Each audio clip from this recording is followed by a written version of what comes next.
나의 제자가 되라, 또 나의 제자를 만들라, 무엇을 하든지 땅끝을 생각하라.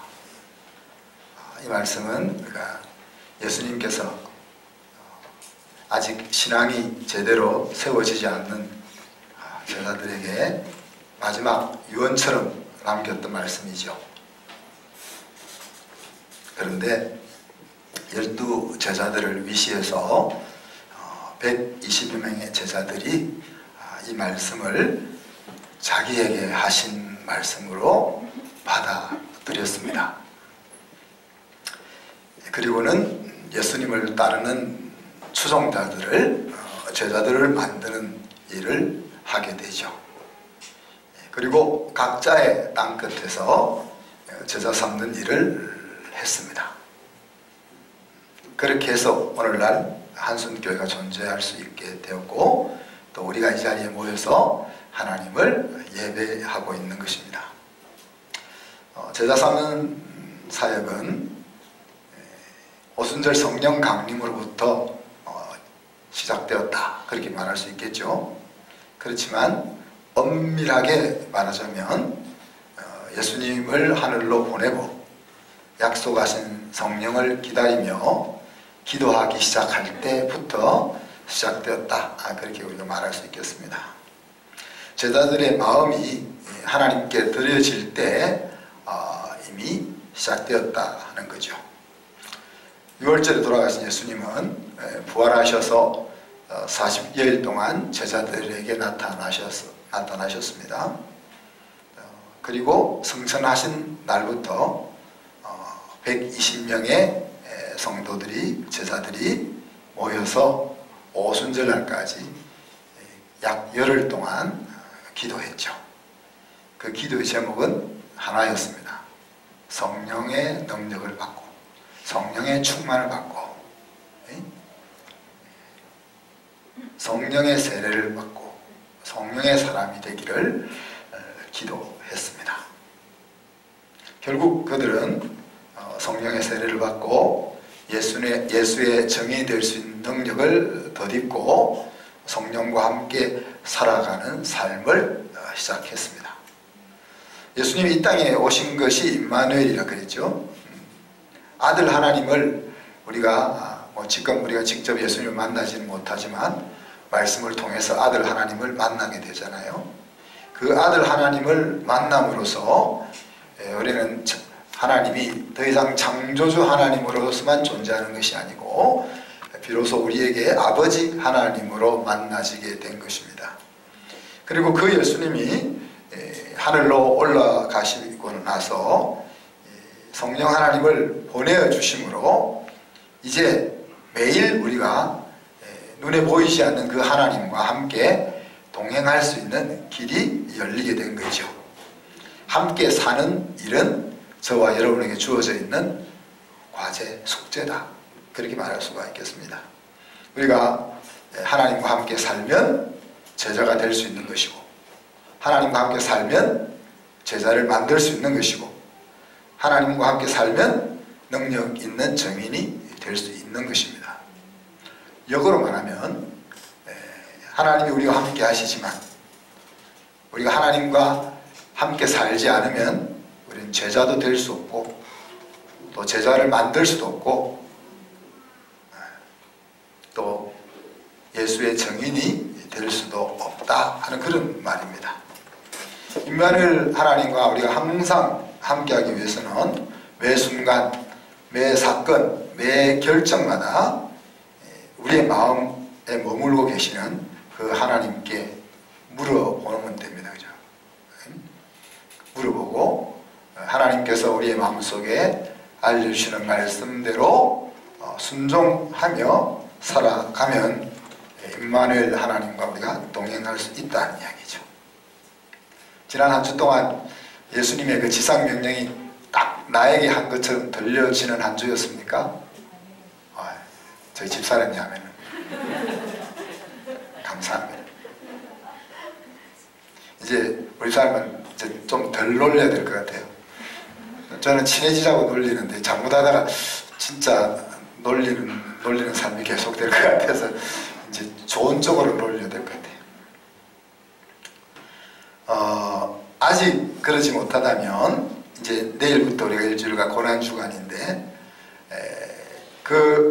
하나님을 향한 제대로 된 신앙이 없는 제자들 120명이 열흘 동안 나가야 다락방에서 성령의 강림을 위해서, 약속하신 그 성령의 강림을 위해서 기도했던 것처럼 우리 이번 고난주간이 하나님의 그 놀라운 은혜를 갈구하는 그런 시간이 되기를 축복합니다. 오늘부터 7주 동안은 부활절을 빼고 함께 하시는 하나님, 그 함께 하시는 임마누엘 하나님이 우리의 인생을 어떻게 도우시는지 그 부분을 살펴보기로 합니다. 왜냐하면 그 하나님이 여러분의 하나님이 되었으면 하기 때문이죠. 오늘 3절 말씀을 보니까 사무엘이 이렇게 이야기합니다. 백성들에게 너희가 전심으로 하나님께 돌아오려거든 그러죠. 전심으로 하나님께 돌아오려거든 이라는 이 말 속에는 여러 가지 의미가 내포되어 있습니다. 언젠가 옛날에 너희들이 함께 하나님과 같이 있었던 때가 있었다는 거죠. 그런 것이 그 속에 담겨 있습니다. 그런데 어떤 연유였는지는 모르지만 하나님이 너희를 떠난 것이 아니고 너희가 주도적으로 지금은 하나님으로부터 떠나 있다 하는 것이 그 속에 담겨 있는 말이죠. 그죠? 그리고는 그런데 그렇게 하나님을 떠나서 살다 보니까 야, 이대로는 안 되겠다 하는 느낌이 들었다는 거예요. 이렇게 이대로는 안 되겠다 하는 느낌이 들었고 그 자리가 바로 하나님이어야 하겠다 하는 생각이 가져졌다 하는 내용들이 이 한 문장 속에 담겨 있는 거죠. 그래서 사실 우리에게 있어서 또 하나님에게 있어서 가장 중요한 것이 우리의 마음의 진정성 부분이죠.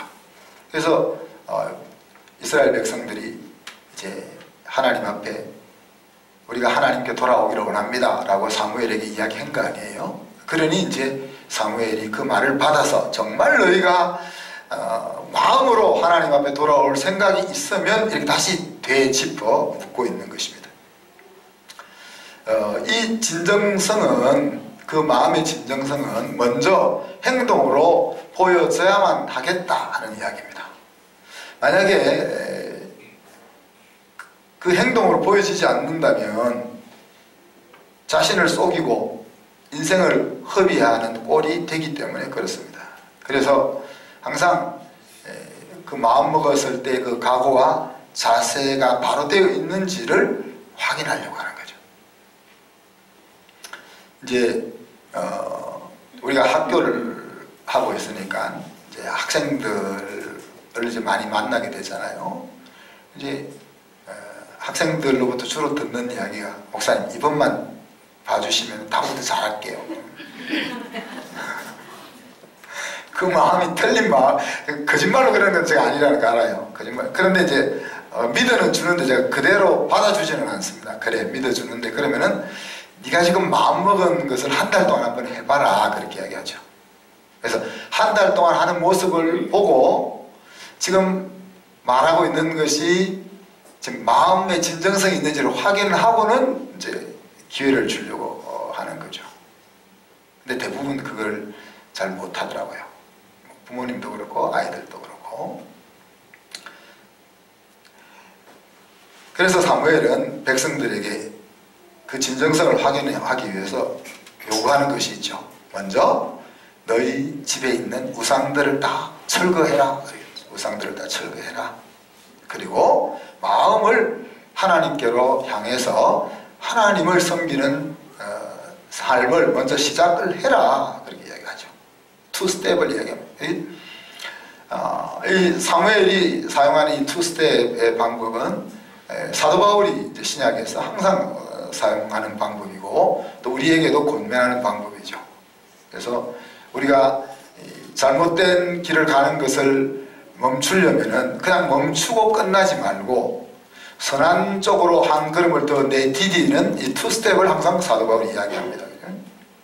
그래서 우리가 불의의 병기로 드리는 것을 멈추는 것으로 끝나지 말고 의의 병기로 드리는 자리로 나를 갖다 놓는 투스텝을 이야기하는 거죠. 도둑질하는 자는 도둑질하는 일을 멈추는 것으로 끝나지 말고 이제 다른 사람을 도와주기 위해서 돈을 열심히 버는 투스텝으로 나아가라는 거죠.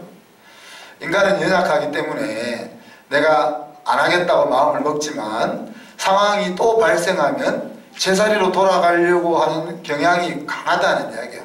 근데 투스텝을 가 있으면은 돌아가기가 좀 더 어려워진다 하는 이야기입니다.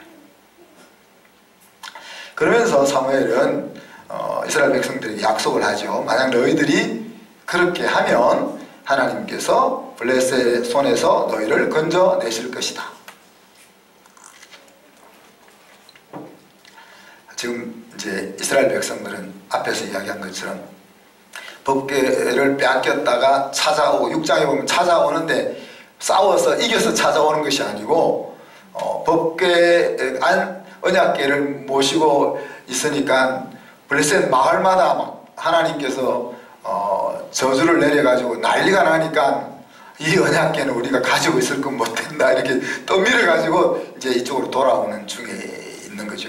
그러니까 최소한 20여 년 동안 블레셋 사람들에 의해서 이스라엘 백성들이 곤고한 삶을 살고 있는 거예요. 그런데 그 곤고한 삶의 자리에서 너희를 건져내 주실 것이다. 그렇게 약속을 하는 거죠. 항상 이 포맷이 계속됩니다. 하나님, 너희가 먼저 하나님 앞에 나아가면 우리가 하나님 건져내 주시면 우리가 이렇게 하겠습니다가 아니고 내가 먼저 믿음으로 발을 내디디면 하나님이 약속을 이루어 주시는 그 스텝을 하나님이 항상 사용하신다는 거죠. 그래서 이 포맷을 여러분이 항상 기억했으면 좋겠습니다. 하나님의 약속이 있는데 우리가 그 약속을 받을 만한 액션을 보일 때 그 약속이 비로소 내 손에 쥐어진다는 거예요. 자, 이러한 이제 말씀을 듣고 이스라엘 백성들은 순종하잖아요, 그죠? 그리고 이 순종의 시점에서 신앙 부흥 운동이 시작되게 되는 겁니다. 자, 하나님께로 돌아오는 것이 살 길이다라는 이 마음이 먹어져야 하는 거죠, 그죠? 그리고 이것은 신앙 부흥의 첫 단추와도 같은 겁니다. 자, 이 일은 누가 해줄 수 있는 일이 아니에요. 하나님도 해줄 수 없는 일이에요. 위대한 사무엘 선지자도 해줄 수 없는 일. 자기 백성 스스로가 해야 되는 일인 거예요. 물론 성령께서 우리의 마음을 딱딱해진 우리 마음을 갈아엎어서 부드럽게 만드시고 하나님 아니면 안 되겠습니다라는 마음을 먹게 하시는데 그건 너무 신비해서 어떻게 그런 마음을 먹게 하는지 우리가 알 수가 없잖아요. 꼭 내가 그런 마음을 먹은 것 같은데 따지고 따지고 들어가 보니까 나라는 인간은 그런 마음을 먹을 것이 아닌 것을 보면 성령께서 하셨다는 것을 우리가 뒤에 가서 아는 거지. 그래서 우리는 기도할 뿐이죠. 사무엘이 어떻게 했습니까? 지금 블레셋의 학정 속에서 자기 백성들이 고통을 당하면서도 계속 정신을 못 차리고 그 길을 걸어가고 있을 때에 사무엘의 심정이 어땠겠어요? 또 사무엘 위에 계신 하나님의 심정은 어땠겠어요? 이걸 한 대 때려서 돌이킬 수 있는 그런 문제가 아니라는 거예요. 자기 스스로가 지금 가고 있는 길에 문제가 있다는 것을 인지하지 못하면 때린다고 문제가 해결될 게 아닌 거예요.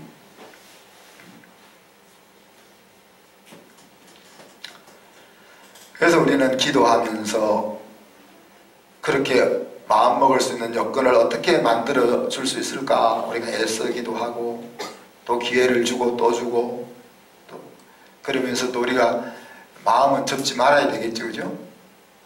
쟤는 안 된다 이런 마음 먹지 말아야 되겠죠. 하나님의 손이 만져지기를 기대하면서도 기다리면서 이런 것이 이제 우리가 하는 일이죠. 그리고 어느 날 보면 정말 일어날 수 없었던 것 같은 기적 같은 일들이 일어나는 것을 가뭄에 콩나듯이 보지 않습니까? 가뭄에 콩나듯이 보지 않습니까? 자, 이렇게 전심으로 이제 하나님께 돌아오려고 하는 이스라엘 백성들의 마음을 확인하고는 사무엘은 백성들을 미스바로 모읍니다. 그죠? 미스바로 모으는 이유는 무엇입니까? 백성들에게 신앙의 부흥을 이끌기 위한 것이고, 이 일은 지도자가 해야 될 역할인 것이죠.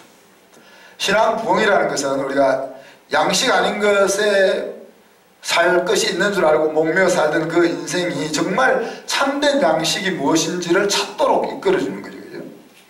하나님 아닌 것에 마음이 빼앗겨가지고 도적 맞아버린 그 인생을 다시 되찾아주는 것입니다.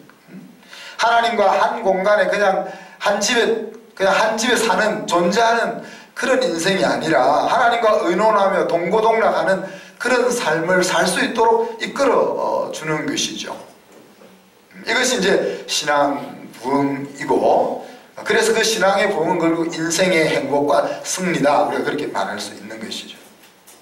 성도들이 비록, 이스라엘 백성들이 비록 신앙 부흥의 마음을 먹었지만 어떻게 그 길을 가야 할지를 모르기 때문에 지도자가 그 길을 가르쳐주고 지도해 줘야 된다는 거죠.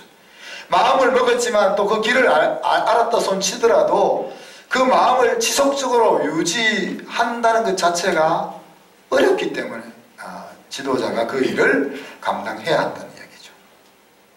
사무엘이 미스바로 모여라 이럴 때 성경은 이렇게 이야기합니다. 내가 너희를 위해서 기도해 줄 테니까 미스바로 모여라 그랬습니다. 근데 이 기도는 우리가 이제 미스바 성회로 모이잖아요.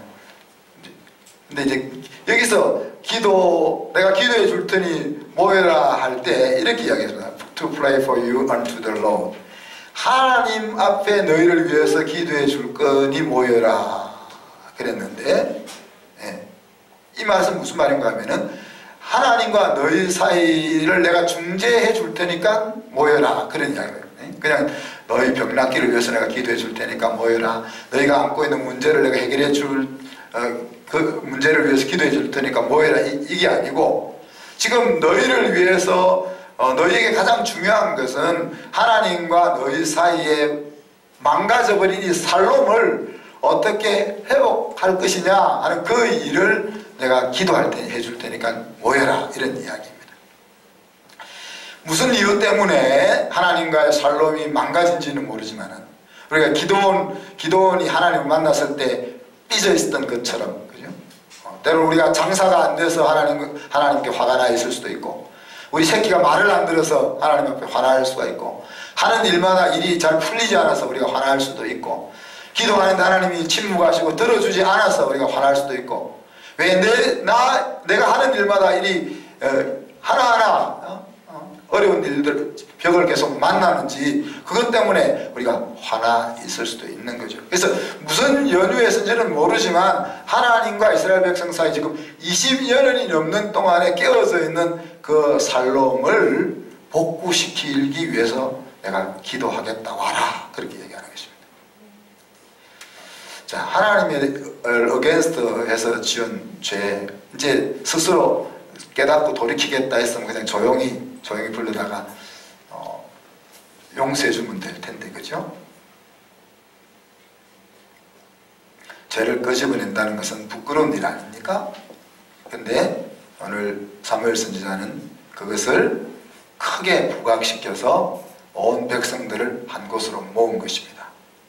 하나님을 어게인스트한 그것이 얼마나 큰 잘못이신지를 백성들이 피부로 자각할 수 있을 만큼 액션이 필요한 거죠.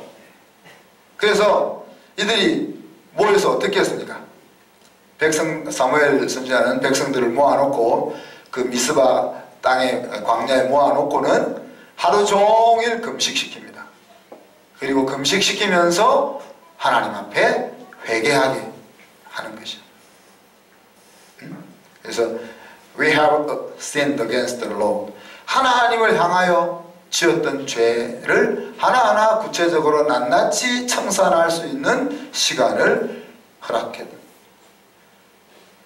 여러분, 회개하려면 회개하기 쉽지 않죠, 그죠? 하나님, 우리는 별로 회개할 게 많이 없어가지고 한 10분 회개하고 나면 한 10분 회개하고 나면 딱 입이 막 다 부러지잖아요, 그죠? 근데 하루 종일 회개를 시켰다. 회개를 시켰다. 그러니까 하나님을 against 했던 행동들을 낱낱이 구체적으로 청산하는 시간을 갖게 했다는 거죠. 하루 종일 입을 열고 중얼거리면서 회개 기도를 했겠습니까? 때로는 묵상하면서 입을 다물고 잠잠히 있었을, 울며 통회할 시간도 있었을 것이고, 여하튼 20년 동안 하나님을 어게인스트 했던 것에 대해서 하루 종일 금식하면서 그 문제를 하나하나 짚어보도록 하는 시간을 가지게 하는 것에서부터 신앙 부흥이 시작되었다는 이야기입니다. 그리고는 사무엘이 미스바에서 이스라엘을 다스렸다, 그렇게 이야기하죠. 다스렸다 하는 말은 이스라엘 백성들의 지도자가 되었다 라고 해석할 수도 있고, 또 그들에게 정말 사사가 되었다 라고 말할 수도 있습니다. 사사기의 상황을 우리가 그 사사기에서 계속 이야기하는 한마디 어구가 뭡니까? 그때에 이스라엘의 왕이 없으므로 백성들이 자기 소견에 옳은 대로 행동하더라 하는 것이 계속 반복되어 나오는 이야기잖아요, 그죠? 사사가 있지만은, 사사라는 자리는 왕과 제사장과 선지자의 역할을 다 하는 자리입니다. 그러니까 다시 말해 눈에 보이지 않는 하나님이 눈에 보이는 모습으로 대리하고 있는 자리가 사사의 자리인 거죠. 그런데 그 사사의 다스림 속에 있음에도 불구하고 이스라엘 백성들은 왕이 없는 거죠. 다르게 이야기하면 하나님을 왕으로 생각지 않고 살아가는 그 삶을 지속했다 하는 이야기입니다. 그런데 오늘 이 미스바에서의 회개와 함께 비로소 사무엘이 그들에게 사사노릇을 제대로 하는 시기가 왔다는 이야기죠. 사사노릇을 제대로 한다는 것은 하나님이 그들에게 왕이 되었다 하는 이야기입니다. 마지막 사사로서 사무엘이 해야 될 그 역할을 회복하게 된 거죠. 그죠? 자, 그런데 이러한 시점에, 이런 신앙의 부흥의 시점에 마가 하나 끼어들잖아요. 뭡니까? 블레셋 사람들이 공격해 오는 겁니다. 기회를 타서 공격해 왔다 그랬어요. 자, 지금 블레셋 사람들이 가만히 보니까 이스라엘 백성들이 옛날과 정신상태가 달라진 거잖아요. 정신상태가 달라져가지고 이제 쟤들이 힘을 뭉쳐서 몸 좀 다르게 살아보겠다고 일어난 거예요. 일어났으니까 블레셋 입장에서는 저거를 눌려줘야 되는 거잖아. 저것이 더 힘을 얻어가지고 전국적으로 퍼져나가게 되면 지금까지 자기들이 일 안 하고 약탈해 먹던 그 짓이 이제 멈춰지게 되는 거잖아요. 그런데 마침 얘들이 전쟁 준비는 안 하고 모여가지고 기도하겠다고 저러니까 절호의 찬성을, 이스라엘 나라의 부흥운동이 일어나는 것을 일순간에 무너뜨릴 수 있는 기회가 미스바인 거죠. 블레셋 입장에서는. 자, 그런데 하나님께서 오늘 성경에 보니까 큰 우레를 발해서 블레셋 사람들을 혼란케 함으로 그들이 이스라엘에게 패하게 되었다라고 설명을 했습니다. 어떤 식으로 싸웠는지 자세하게 나와 있지는 않지만은 싸우기는 이스라엘 병사들이 싸웠는데 그 블레셋 족속과의 싸움에서 승리하게 된 계기는, 중요한 요인은 하나님이 우레를 바래가지고 블레셋 사람들이 정신을 못 차리고 전쟁에 제대로 정신을 차리고 임하지 못하게 했기 때문이다, 이렇게 평가를 한 거죠. 그래서 사무엘은 나라를 구해낸 이 일이, 나라를 지켜낸 이 일이 하나님의 공이다, 이렇게 이야기를 하고 있습니다. 하나님께서 여기까지 우리를 도우셨다 그러잖아요. 그래서 에벤에셀이라는 말을 사용하게 되는 겁니다. 이 에벤에셀이라는 지역은, 자, 사무엘상 4장에 가보면 블레셋과의 첫 번째 전투에서 이스라엘 군 4,000명이 죽었던 자리입니다. 그리고 다시 전열을 가다듬고 두 번째 전쟁을 치렀을 때 3만 명이, 이스라엘 군사들 3만 명이 또 죽었던 자리입니다. 3만 명이 죽고 끝난 것이 아니고 하나님의 언약궤까지 빼앗기게 된 그런 장소입니다.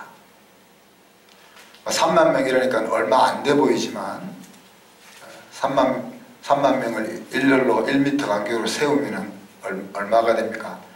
3만 미터잖아요. 3만 미터. 3km, 30km. 이게 서울에서 안성까지 군사가 쫙 서 있을 만큼 많은 병사입니다. 그리고 고대 국가 하나가 5만 명 그랬다 했잖아요. 적으면 2만 명. 좀 큰 나라는 도시국가들이 5만 명. 엄청 큰 나라들은 20만 명. 그러니 한 날에 3만 명이 죽었다 하는 전쟁은 엄청난 패배가 일어난 거죠. 그리고 자기들에게 목숨보다 더 중요한 언약궤를 빼앗긴 그런 장소가 이 에벤에셀이었다는 거예요. 그런데 그 에벤에셀 그 장소에서 오늘 어떻게 됐습니까? 그 블레셋 사람들을 남김없이 무찌르는 그런 일들이 일어났으니까 이것을 어찌 이스라엘 군사가 잘 싸워서 이 전쟁을 승리했다고 할 수 있겠냐? 이것은 하나님이 도와서 가능한 일이었다, 그렇게 정의를 내리고 에벤에셀이라 부르게 된 거죠. 에벤에셀이라는 이름이 뭡니까? 도움의 돌이라, 그런 뜻이잖아요. 도움의 돌이라. 그래서 사무엘은 그 지역에 있는 돌 큰 걸 하나 가져오게 해서 미스바와 센 사이에 세우고 그 돌의 이름을 에벤에셀이라 붙였다, 그렇게 이야기를 하죠. 자, 이 돌을 볼 때마다 돌을 볼 때마다 무슨 생각이 나겠습니까? 우리 김신현 장로님은 이제 우리나라에서 장교로 육군 중위로 제대하신 거죠. 그리고 또 미군 부대에서도 일하셨고, 근데 군대에서 있었던 무용담은 잘 말씀 안 하시는 것 같아요. 무용담이 없으셨는데, 저는 6개월밖에 부름을 안 받았기 때문에 별로 할 말이 없지만 우리 남자들을 보면 군대 갔다 온 거 막 갔다 와서 용사 아닌 사람이 없어. 총 잘 안 쏘한 사람이 없고, 그죠? 근데 다 그러면 누가 군대 가면 찌질이들 많이 있는데 그런 사람들은 아무도 없는 것 같아요. 그러니까 그렇게 뭔가 하나 자랑거리가 있으면 그렇게 이야기거리를 만드는 것이 사람인데, 딱 지나가면서 그 돌 볼 때마다 뭐라고 하겠어요? 야, 저 자기 아들을 하고 가면, 야, 옛날에 너 요만할 때 아빠가 저기 가서 10명을 다 단칼에 무찌르다면 그렇게 뻥치고 그랬을 거 아니에요. 그리고 친구들하고 지나가고 할 때마다 그런 자리를 사무엘이 만드는 거죠. 그리고는 13절에 보니 하나님의 손이 사무엘의 사는 날 동안 블레셋을 막았다 그랬습니다.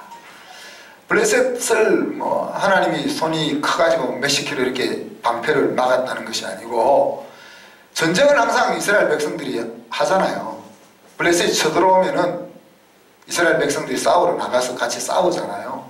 그런데 그 싸움에서 이스라엘이 방어를 할 수 있었던 원동력은 하나님의 손이 막았기 때문이다, 이렇게 해석을 하고 있는 거죠.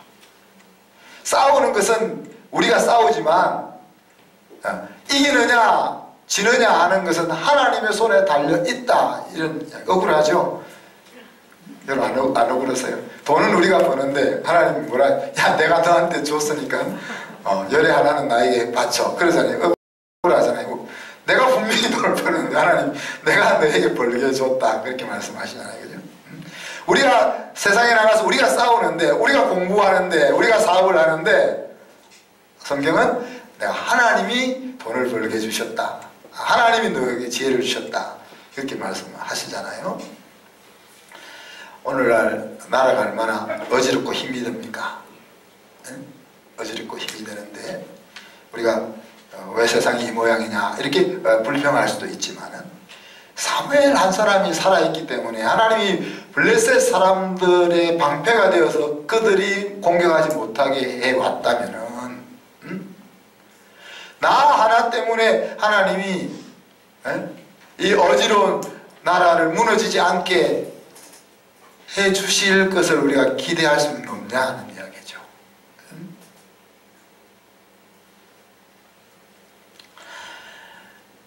물론 나라를 지키는 사람은 우리 국군이 지킬 거고, 그죠? 또 나라의 경제를 담당해야 될 사업가들이 그 일을 할 거고, 각자 자기의 역할을 해 나가야 될 것입니다. 그러나 하나님의 자녀인 우리들의 관점은 하나님이 핵도 막아주셔야 되는 것이고, 하나님이 우한에서 오는 바이러스도 계속 막아주셔야 되는 거고, 하나님이 어려운 사업을 일으켜 주셔야 된다 하는 이야기죠. 하나님이 쓰시는 한 사람의 지도자, 한 사람의 성도가 얼마나 소중한 존재인지 하는 것들을 우리가 마음 깊이 새겨야 될 줄로 생각합니다. 말씀을 마무리합니다. 앞에서 말씀드린 것처럼 신앙의 부흥이라는 것은 하나님과 함께 살아가는 삶을 회복시키는 것을 이야기합니다. 그래서 신앙의 부흥은 인생의 행복이라 말할 수 있고, 인생의 승리를 안겨다 주는 것이다, 그렇게 말할 수 있는 거죠. 이 신앙의 부흥의 오늘 이야기를 보니까 세 가지 요소들이 작용했잖아요.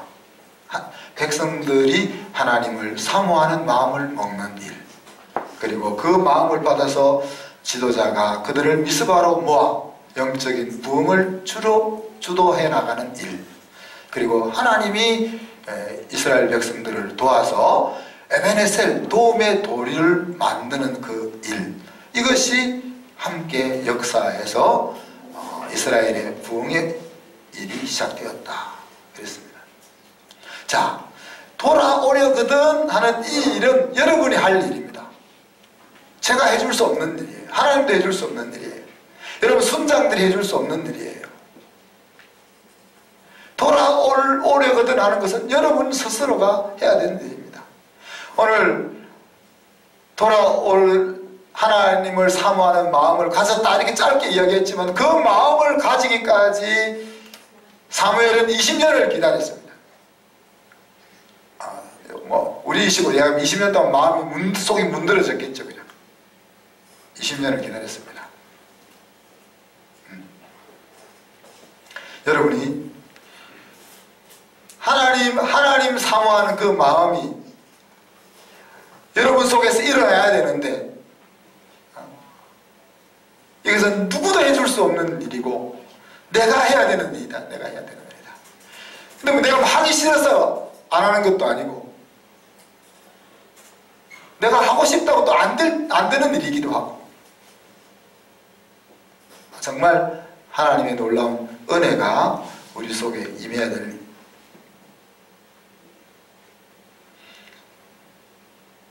사무엘은 20년을 기다렸는데 우리는 못하겠습니까? 우리라고, 그죠? 그래서 이 마음을 먹으면 사실 절반은 이루어진 거나 마찬가지고요. 우리가 이 마음을 먹는다는 것은. 그리고 지도자, 우리 부모들이 해야 될 일, 또 우리 순장들이 해야 될, 우리 교육자들이 해야 될 일이 이야기. 신앙의 부흥의 길로 우리 자녀들을, 우리 성도들을, 우리 순원들을 이끌어 주는 것이죠. 신앙 부흥의 일은 회개 자리에서부터 시작되었습니다. 하나님의 자리를 빼앗고 있는 우상들을 제거시키고, 그리고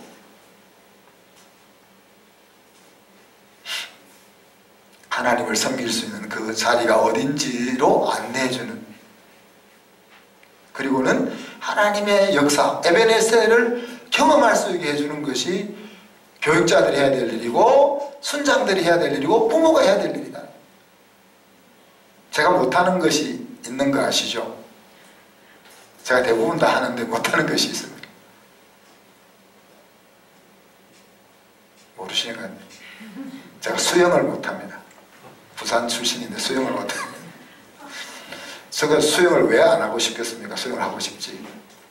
근데 수영을 못하는 이유가 제가 물에 들어가면 물에 안 뜨고 가라앉거든요. 그러면 이제 우리 사람도 그렇고, 힘을 빼! 그래, 힘을 빼. 힘을 빼.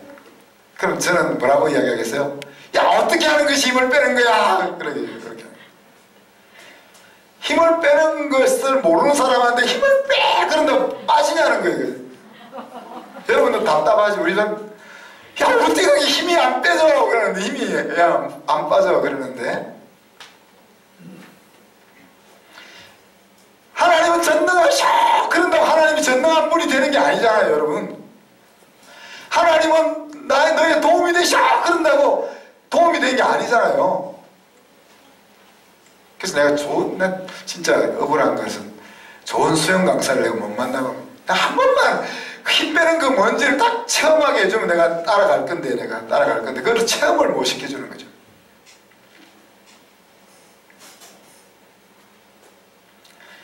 어떻게 뜨는 것이 무엇인지를 느끼게 해줘야 될 거 아니에요. 어떻게 하는 것이 하나님과 동행하는 것인지, 어떻게 하는 것이 하나님의 응답을 받는 것인지, 어떻게 하는 것이 하나님의 능력을 경험하는 것인지, 그거를 맛을 보게 해줘야 될 거 아니에요. 그냥 하나님의 능력을 경험해, 성령 충만해, 그렇게 말하는 것이 아니고, 그리고 어떻게 뜰 수 있는지 방법도 가르쳐주고, 가르쳐주고 끝나지 말고 연습을 시켜줘야 될 거예요. 한 번은 연습을 시켜서 이제 익숙해져야 수영을 잘하게 돼요.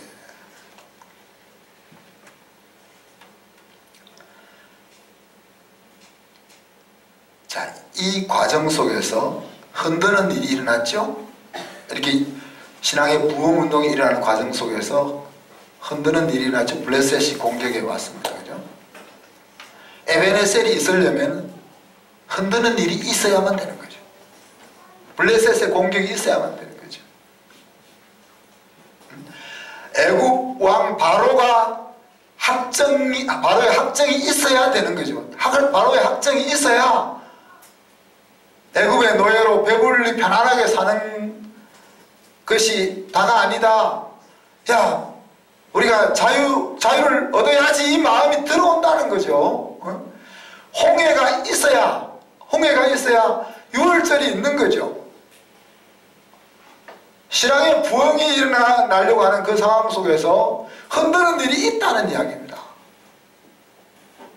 흔드는 일은 우리를 힘들게 하고 우리를 무너지게 하는 것이 아니라 우리로 하여금 에베네셀을 경험하게 하는 거죠.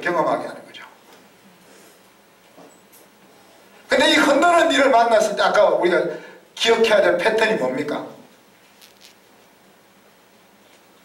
해주시면 내가 뭐 하겠다가 아니고 해주신 거로 알고 내가 발을 디디는 그가 우선이다는 거예요. 그래서 우리가 옛날에 우리 안은정 권사님을 꼬셔가지고 밥을 한번 얻어 먹었습니다. 왜? 야, 저기 요셉이가 뭐 우리가 요셉이 펜싱을 잘하니까 야, 요셉 우리 청소년 대표시키자. 믿음으로 받으려면 먼저 밥부터 사라 그래가지고 그래가 밥을 한번 얻어 먹었는데 계속 믿음을 발휘 안 하기 때문에 요셉이가 잘하기는 잘하지만 대표까지는 안 가는 것 같아요.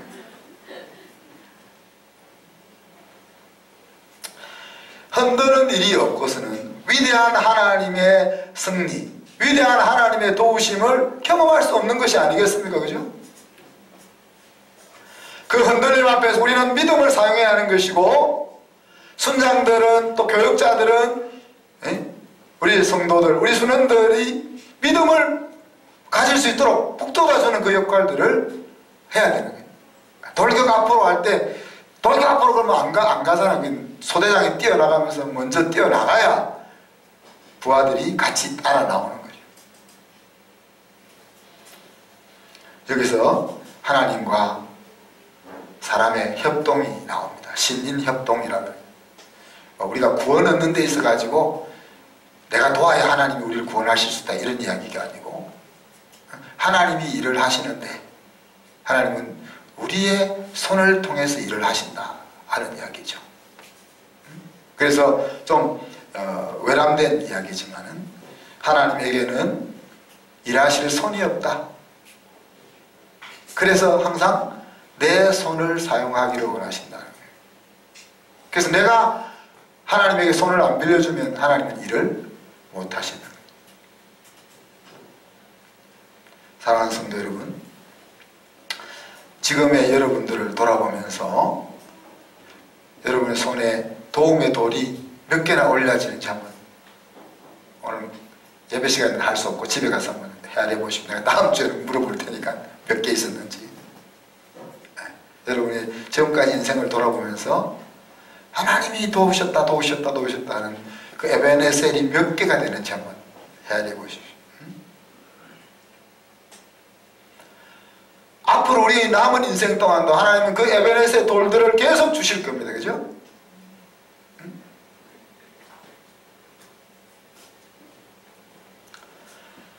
다음 주일은 부활주일입니다. 이 부활주일에는 우리를 흔드는 가장 큰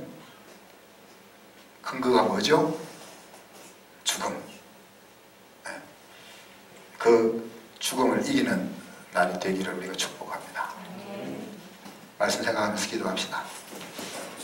우리 모든 성도들이 마음으로 하나님을 사모하고 신앙 부흥의 놀라운 일들이 우리의 삶과 우리 교회 속에, 우리 자녀들 속에 일어나게 하여 주시옵소서. 같이 한번 1, 2분 동안 기도하겠습니다.